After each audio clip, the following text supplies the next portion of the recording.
정상적인 세포들은 어쨌든 이제 뭐 상황에 따라서 알아서 이런 세포 주기를 조절하더라 이 말이야. 근데 그런 정상 세포들 사이에서 세포 주기를 조절하는데 문제가 생긴 애들이 나타난다.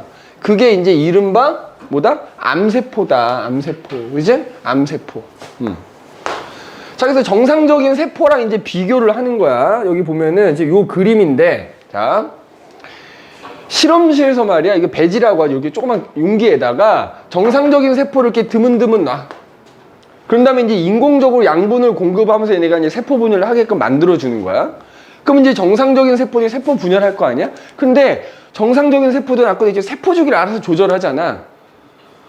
그러니까 적당한 때가 되면 딱 멈추기도 하거든. 그러니까 얘네 보면은 막 분열하다가 있잖아. 옆에 있는 세포랑 닿는 거야.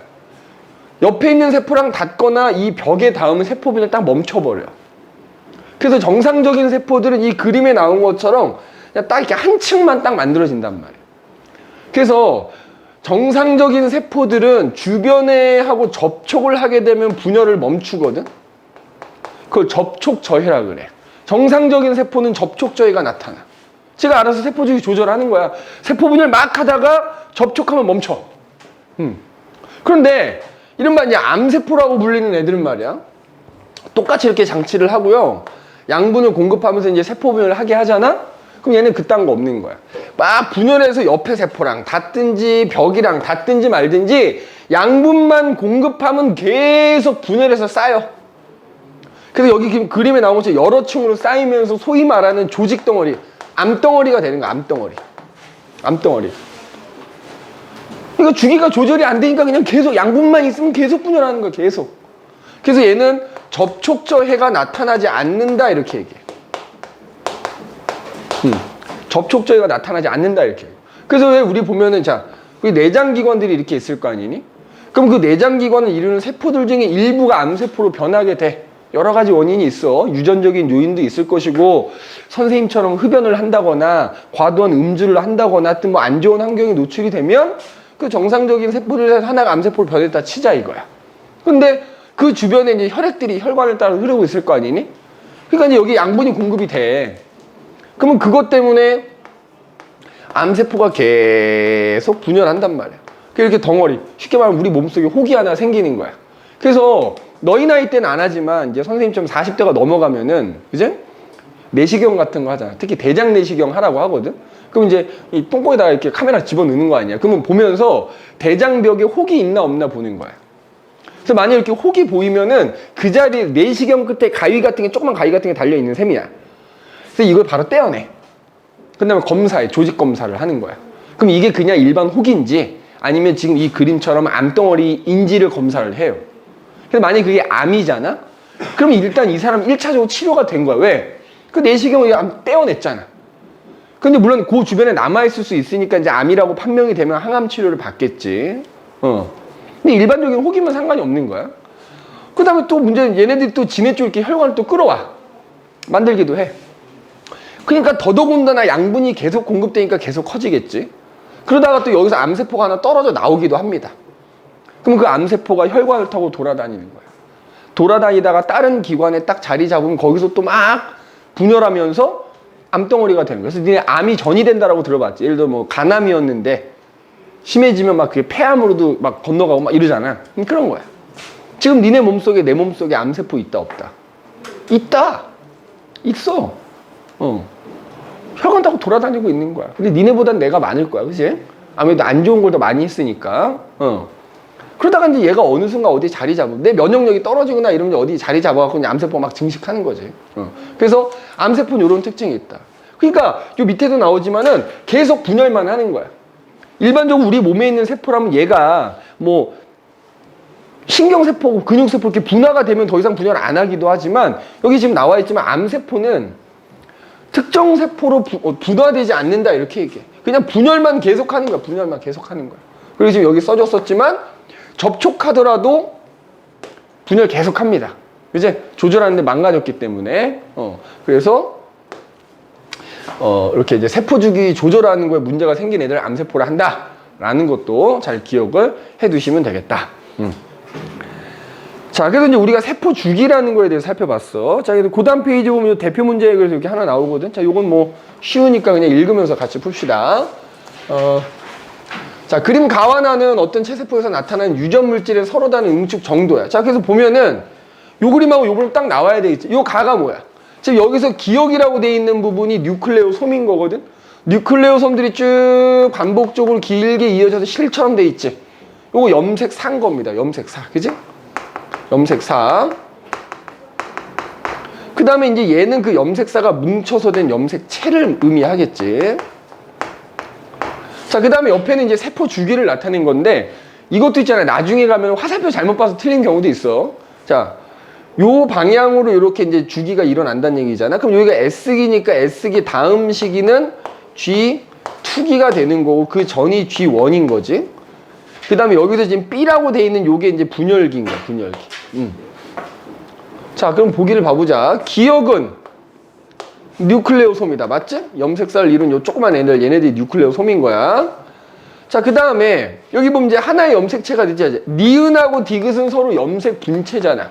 선생님이 아까도 계속 얘기하지만 염색 분체끼리는 유전자가 동일해야 됩니다. 유전자 구성이 동일하다 이렇게 얘기하거든. 자, 그러니까 봐봐. 여기에 A란 유전자가 있으면 얘도 A인 거야. 서로 복제된 관계이기 때문에 그거를 유전자 구성이 동일하다 이렇게 표현한다고.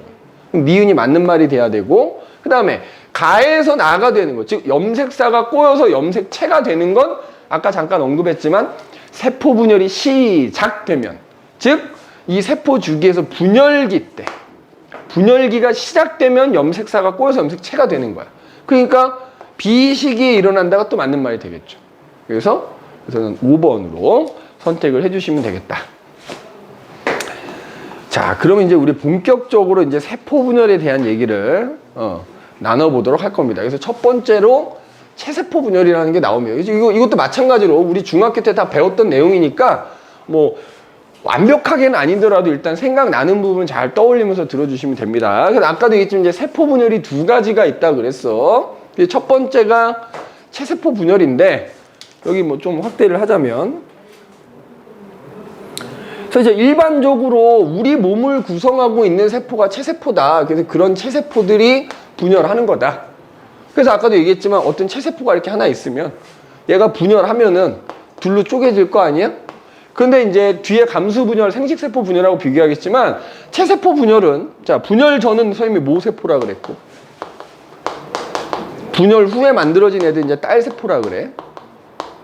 그럼 이렇게 이제 체세포 분열이라는 게 한 번 일어나잖아. 그럼 이 딸세포가 또 분열해.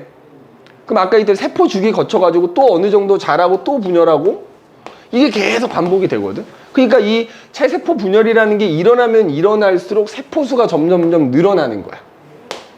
그럼 그 세포수가 늘어난 결과 어떻게 되는 거냐? 동물이든 식물이든 결국 자라는 거잖아. 내가 살이 찌고 키가 크는 것은 결국 내 몸에 있는 체세포가 계속 분열해서 세포 숫자가 늘어나기 때문이야. 니네 아마 중학교 때 배운 거 생각이 날 텐데 세포 숫자가 결국 몸집의 크기 차이를 갖고 오는 거거든. 그래서 니네 코끼리하고 쥐하고 몸집이 차이 나는 이유가 코끼리가 세포수가 훨씬 많은 거지. 물론 코끼리도 체세포 분열을 하고 생쥐도 체세포 분열을 하는 거지만 어쨌든 그래서 세포수가 늘어난 결과 생장을 한단 말이야. 그런데 자, 우리가 이제 보통 동물이냐 식물이냐는 이제 다세포 생물 그렇게 동물 식물 구분하는 거잖아. 동물의 경우에는 그게 온몸에서 체세포 분열이 일어난다는 거야. 생각해봐. 내가 키 크고 살찌는 걸 생각을 해보라. 여기서만 체세포 분열이 일어나겠어? 팔만 커지겠어? 그거 아니지. 온몸에서 체세포 분열이 일어나니까 온몸이 고르게 커지는 거 아니야, 그제? 그 결과 이제 자라나는 거야, 생장을 하는 거야.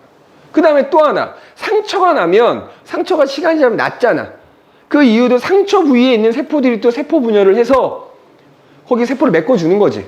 재생이 일어나기도 하는 거야. 동물이 온몸에서 체세포 분열이 일어난 결과 상처가 낫는 재생이 일어나거나 몸집이 커지는 생장이 일어난다 이거야. 그 다음에 식물도 체세포 분열을 해요. 근데 동물과 달리 식물은 체세포 분열을 하는 게 딱 정해져 있는 거야. 뿌리 끝에 있는 생장점이라는 곳에서만 체세포 분열이 일어나고요. 줄기 안에 이제 형성층이라는 부분이 있거든. 거기서만 체세포 분열이 일어나는 거야. 그러니까 봐봐.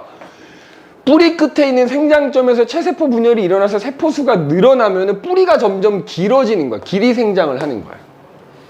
그 다음에 형성층이라는 곳에서 세포 분열이 일어나서 세포수가 늘어나면 그 식물의 줄기가 굵어져.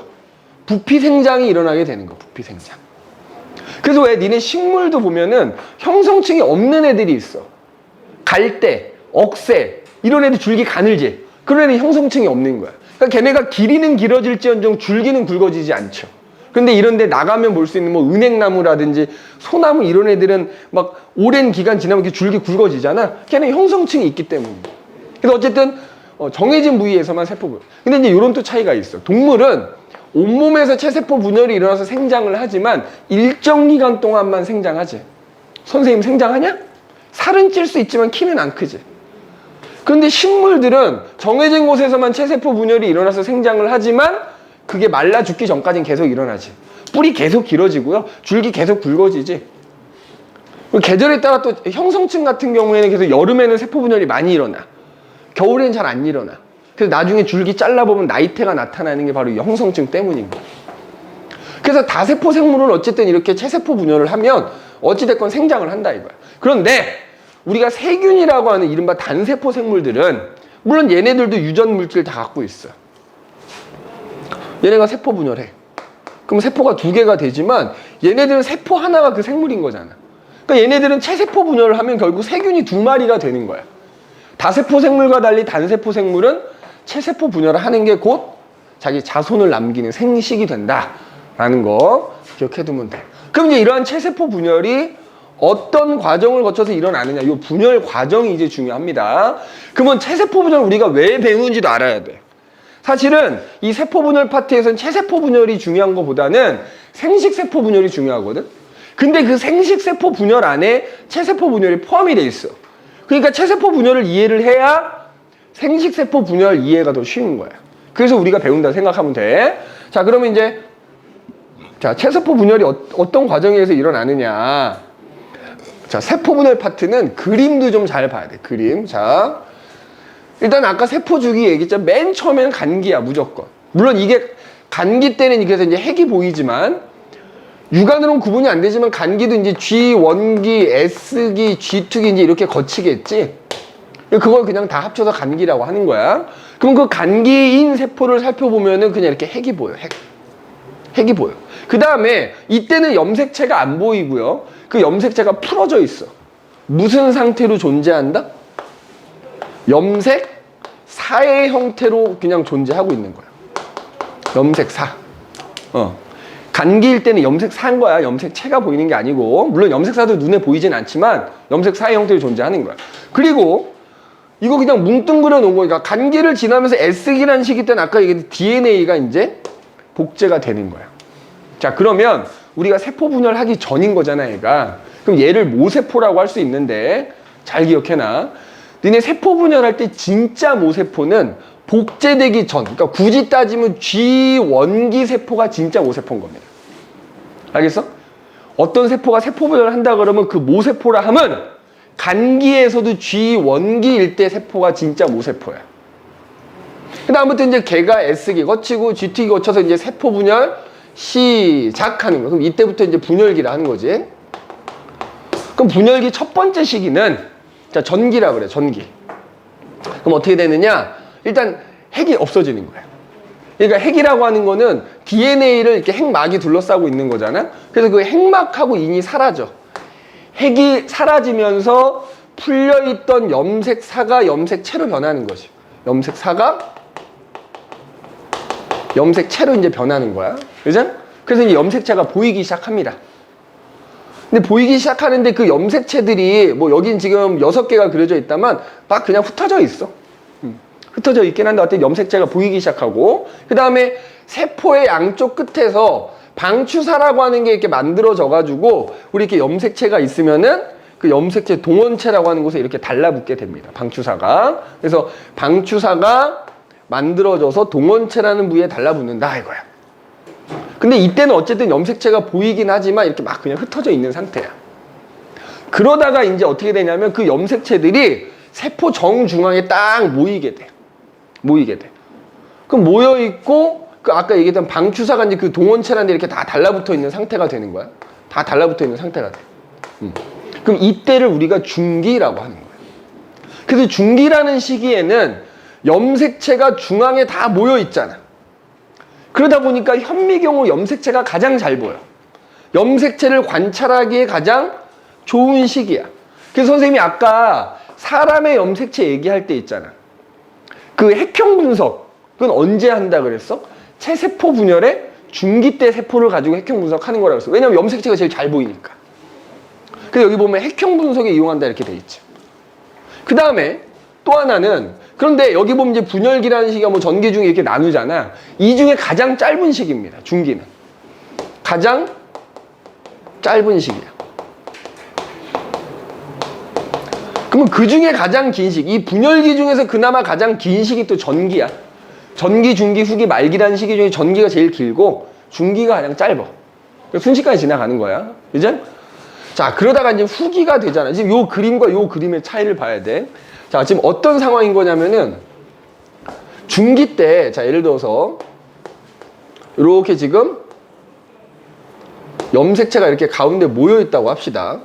그러면 전기가 됐건 중기가 됐건 일단 분열 전이기 때문에 체세포기 때문에 여기 봐봐. 이 그림에서 보면은 여기 지금 빨강과 파랑, 요 빨강과 요 파랑, 요 빨강과 요 파랑이 서로 모양과 크기가 같아. 상동 염색체가 지금 보이고 있거든. 그럼 어쨌든 이 가운데 모여 있어도 지금 상동 염색체가 모여 있어요. 그럼 자, 예를 들어서 얘네 둘이 서로 상동 염색체인 애라고 하자.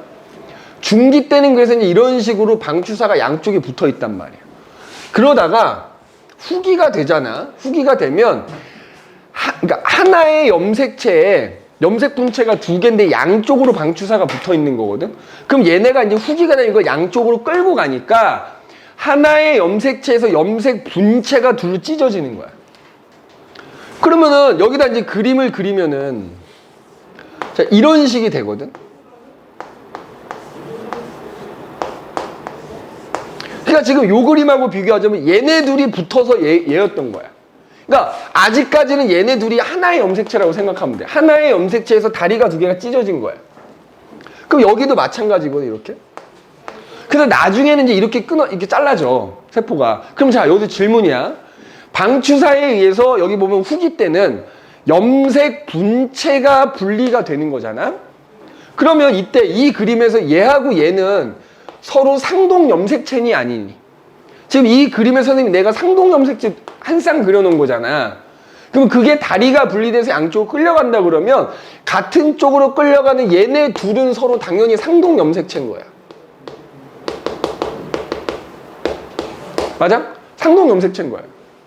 그러면 이쪽으로 끌려가는 얘네들도 똑같이 상동 염색체인 거지.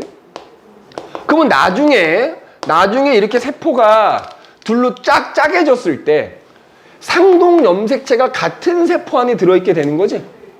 맞아? 태연아 맞니?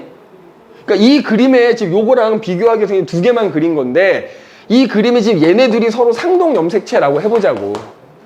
근데 그게 후기가 되면 이렇게 찢어져, 다리 하나가. 그러면 얘랑 상동 염색체면 그게 다리가 하나여도 얘랑은 상동 염색체인 거라고. 그러면은 지금 보면은 양쪽으로 끌려갈 때 이쪽으로 끌려간 얘네 둘도 서로 상동 염색체인 거고 얘네 둘도 서로 상동 염색체인 거잖아.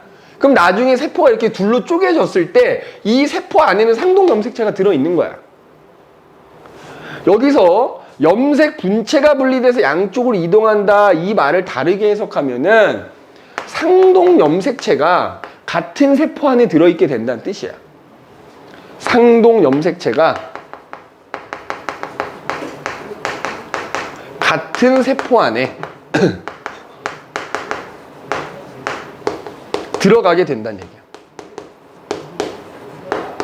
알겠어? 상동 염색체가 같은 세포 안에 들어가게 된다는 얘기야. 그래서 이제 봐봐. 양쪽으로 이제 끌려가면, 그러니까 지금 이 그림에서 봐봐라. 여기서 얘랑 얘가 서로 상동 염색체가 되는 거고, 그 다음에 얘랑 서로 상동 염색체인 거고, 얘랑 서로 상동 염색체인 거지. 그러면 이제 나중에 끌려갔어. 그러면 그 끌려간 애들이 이제 어떻게 되느냐, 봐라. 이게 요 그림이거든.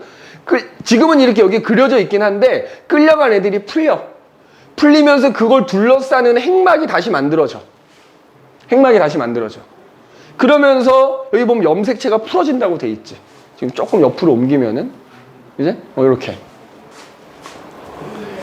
말기 때 보면은 핵막, 그러니까 양쪽으로 끌려간 애들이 풀리면서 그걸 감싸는 핵막이 이렇게 생겨나게 된다고.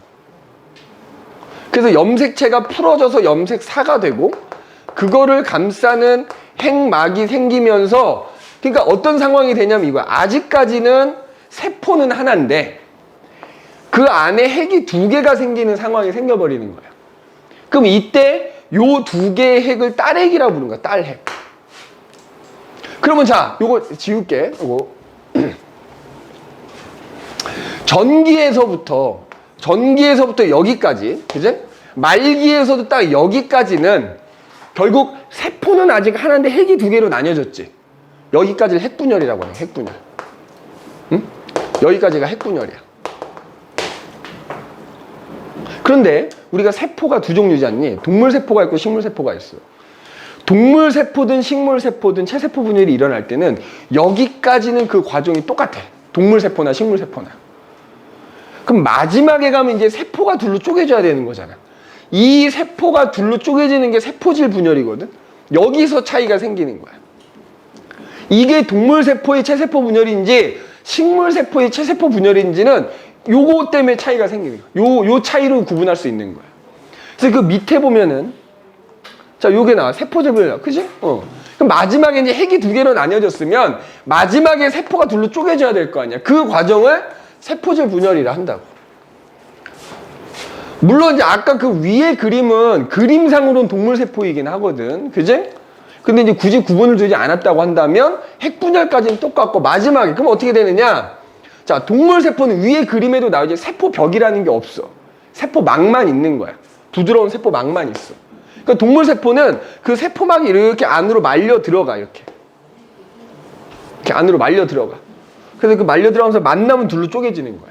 그걸 우리가 세포질 만입이라고 불러. 그러니까 여기 지금 화살표로 나와 있지만 세포가 밖에서 안으로 이렇게 말려 들어가면서 둘로 쪼개지는 거야. 굳이 방향으로 따지면 밖에서 아니지, 밖에서.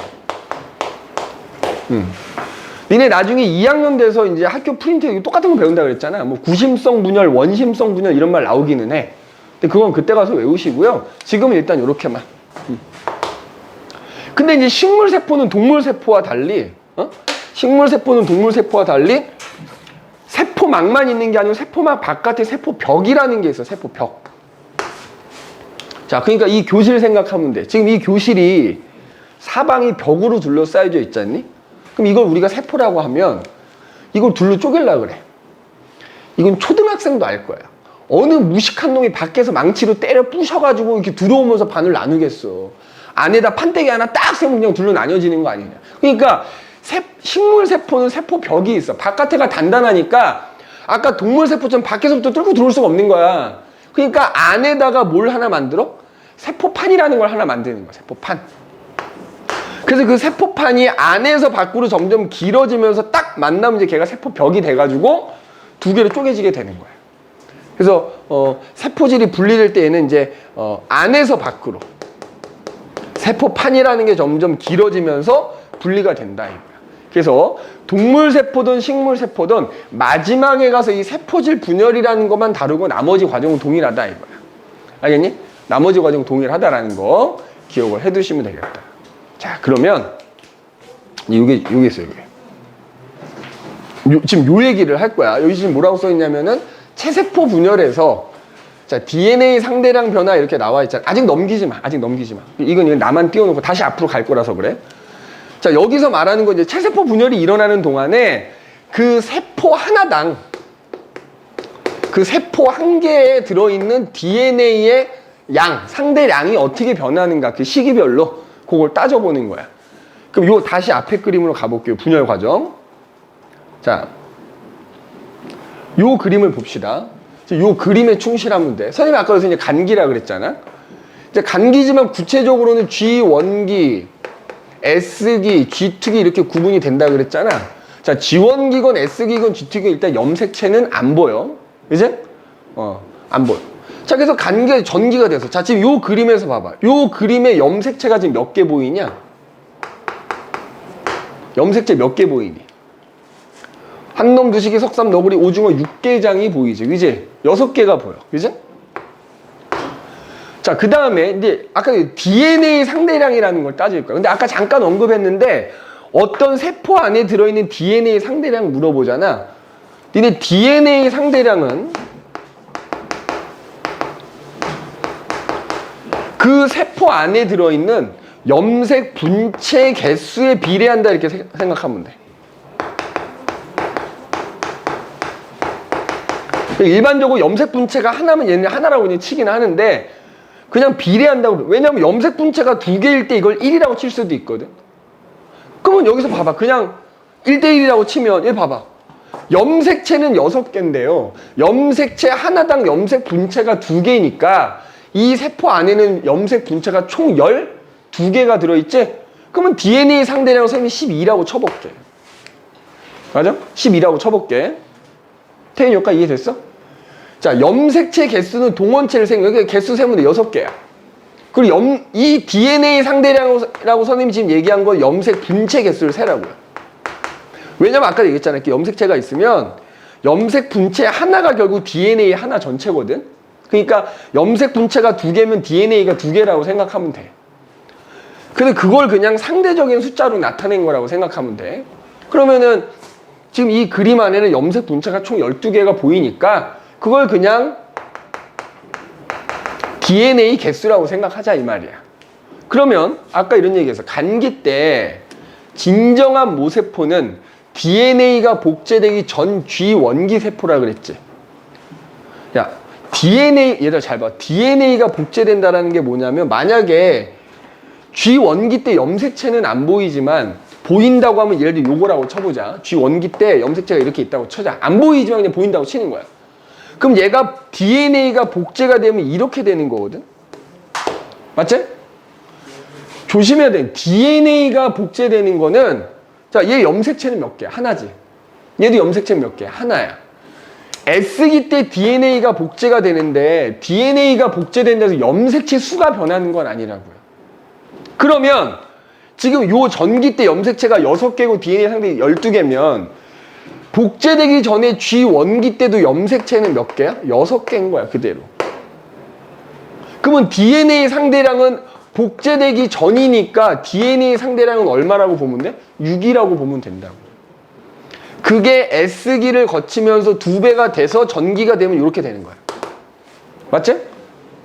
태연아, 이해 됐어? 자, 이해 안, 그러니까 G원기 때는 염색체가 안 보이지만 보인다고 가정하면 이렇게 염색체가 6개는 들어있어야 되는 거야.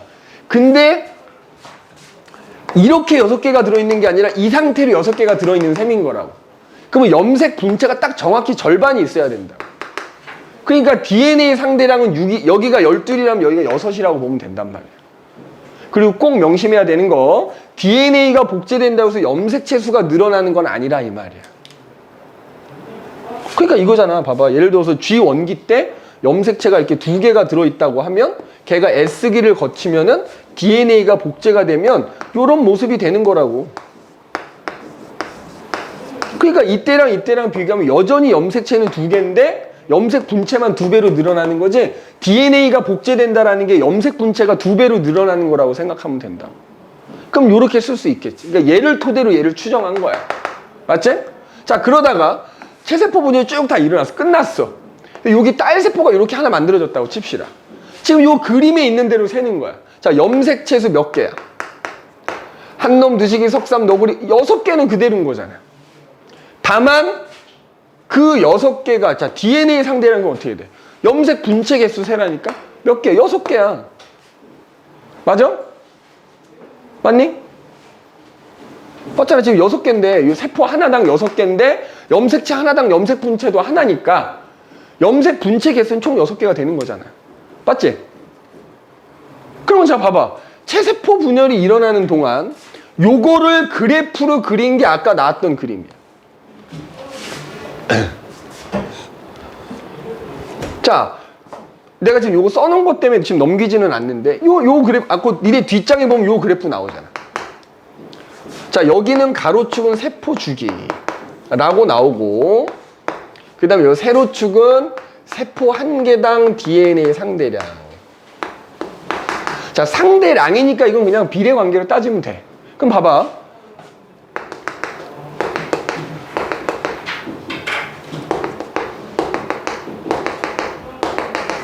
자, G1기, S기, G2기, 전기, 중기, 후기, 뭐 말기 뭐 이렇게 이제 세포 주기를 쭉 거치면서 세포 분열이 일어난다고 합시다. 자, 이 세포 G1기 때 지금 우리 얼마라고 봤어? 자, DNA 상대량을 6으로 봤다고, 6. 그지?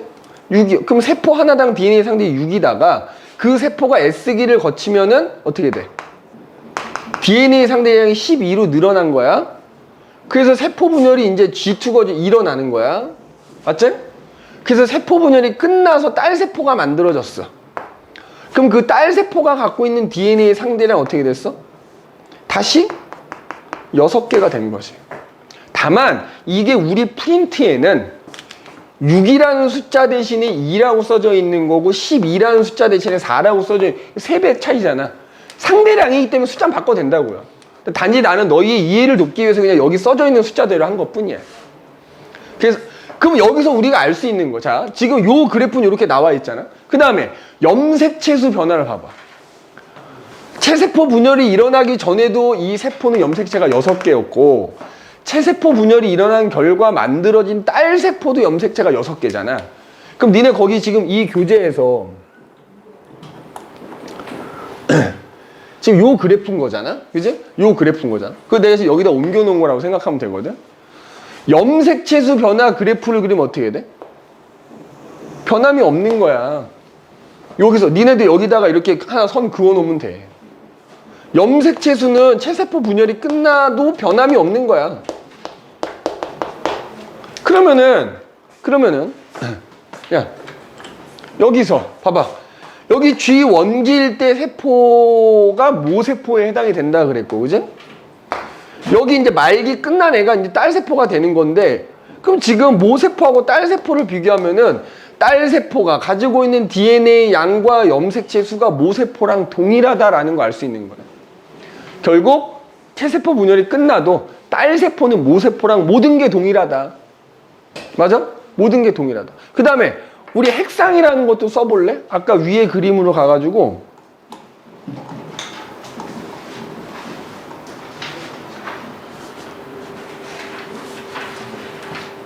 요거잖아. 자, 이 염색체나 이 염색체 개수 같다 그랬잖아. 봐봐. 그럼 얘가 6개인데 핵상은 N이냐 2N이냐 따지는 거잖아. 지금 6개인데 봐봐. 얘네 둘 서로 모양 크기 같고 얘네들 모양 크기 같지. 상동 염색체가 보인단 말이야. 그럼 얘는 2N은 6인 거야. 이 딸세포도 봐봐. 6개가 있는데 물론 다리는 하나씩 갖고 있지만 두 개가 서로 모양과 크기가 같거든. 그러니까 얘도 결국 상동 염색체가 보이거든. 즉 체세포 분열은 핵상이 안 변한다는 거야. 핵상이. 분열이 끝나더라도 핵상이 절대로 변해. 그러니까 결론은 똑같은 세포가 계속 만들어진다는 거야. 그렇잖아. 상식적으로 생각해봐. 야, 내 몸에 있는 세포 하나가 세포 분열을 했는데 염색체 수가 전혀 달라지게 똑같은 애가 만들어진다는 얘기지. 모세포나 딸세포나 염색체 수도 같고 DNA 상대량이라는 것도 같더라. 그러니까 선생님 여기다 6이라고 써놨는데 이게 상대량이니까 얘를 2로 표현하면 12는 4가 되면 되는 거지. 상대량이기 때문에 숫자는 다를 수 있어. 이걸 1이라고 표현했으면 이걸 2라고 표현하면 되는 거야. 맞지? 그냥 비례관계라고 생각하면 돼. 요게 이제 체세포 분열이 되겠다 이거야. 알겠니? 자, 체세포 분열. 근데 이제 이 체세포 분열이 중요한 이유는 아까도 얘기했듯이 뭐 때문이다? 감수 분열을 하기 위한 거다. 감수 분열. 여기 지금 이렇게 감수 분열 나오지? 감수 분열. 혹은 이제 생식세포 분열이라고 하는 거지. 자, 요거는 우리 잠깐 쉬었다가 하도록 합시다.